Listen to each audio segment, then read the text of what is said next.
দাড়িবিহীন প্রত্যেক ব্যক্তি হিম্মত হারা মানুষ, মনে রাখবেন। যাদের চেহারায় দাড়ি নাই অথচ মুসলমান, ওনারা প্রত্যেকে কাপুরুষ। হিম্মত কম, এদের সাহস কম, বীরত্ব কম, শৌর্য বীর্য কম, হিম্মত কম। এজন্য মুসলিম ইতিহাসের এটাই বাস্তবতা। আপনি রাগ হইয়েন না, আপনি বাস্তবতা বুঝতে শেখেন।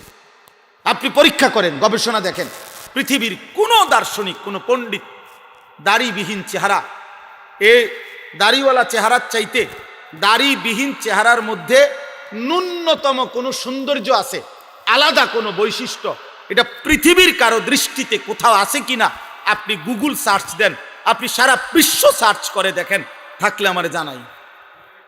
একেবারে বলে কোন পদ্ধতিতে ধরা খাইছে, কবিরাজি, আয়ুর্বেদিক, হোমিওপ্যাথিক, এলোপ্যাথিক, জারফুক অথবা কামরূপ কামাখ্যার থেকে ধরা খাইছে, একটা এরকম রিপোর্ট আইছে যে দাড়িবিহীন চেহারার এই উপকারটা ওনারা পাইছে মাটির তলেতে নাই।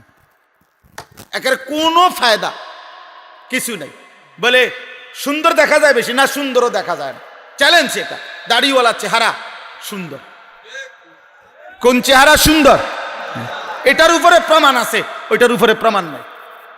দাড়িবিহীন চেহারা সুন্দর এ কথার উপরে অথেন্টিক, প্রমাণ ভিত্তিক, দালিলিক কোনো প্রমাণ নাই, যুক্তিসঙ্গত কোনো প্রমাণ নাই। এটা আমার মনে হয়েছে আর ভাল লাগতেছে, এই ছাড়া আর কিছু নেই। কিন্তু দাড়িওয়ালা চেহারা সুন্দর এ কথার প্রথম দলিল হলো নবীজি সাল্লাল্লাহু আলাইহি সাল্লামের 1 লক্ষের চাইতে বেশি সাহাবী হাজার হাজার বার নবীজিকে দেখছে, দাঁড়ানো, বসা, কাত হওয়া, শোয়া, হেলান দেওয়া, হাঁটতে চলতে, ঘরে বাজারে, ব্যবসায়, জেহাদে নবীজিকে বারবার সাহাবারা দেখছে। এই সমস্ত সাহাবী অকপটে স্বীকৃতি দিছে আল্লাহর নবীর চেহারা মুবারকের দিকে তাকাইয়া, এমন সুন্দর চেহারা এই কায়নাতে আর কাউকে কোনোদিন দেখি নাই। আর ওই পবিত্র চেহারা দাড়িওয়ালা চেহারা ছিল।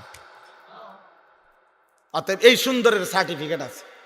আপনারটা টামনে কম, আমারটা তো আমি কইলাম, আপনার টামনে বল, আপনার টামনে মিলান। দ্বিতীয় উদাহরণ আছে কোরআনে, দাড়িওয়ালা যুবককে দেখে 40 জন সুন্দরী উচ্চ বংশীয় রাজবংশীয় মহিলা, যারা মন্ত্রী মিনিস্টারের বউ, জি এরকম উচ্চ বংশীয় নারী 40 জন একসাথে এক দাড়িওয়ালা সুন্দর অপমানিত হয় নাই। 1000 বছর পরের বাচ্চা, 1000 বছর পরে বাংলার মাটিতে যে মানুষ, যে বাচ্চাটা জন্ম নিবে, খোদার কসম ইনশাআল্লাহ ওই 1000 বছর পরের বাচ্চাটাও 10 বছর বয়সে শহীদ শরীফ ওসমান হাদিকে চিনবে, তার নাম উচ্চারণ করবে।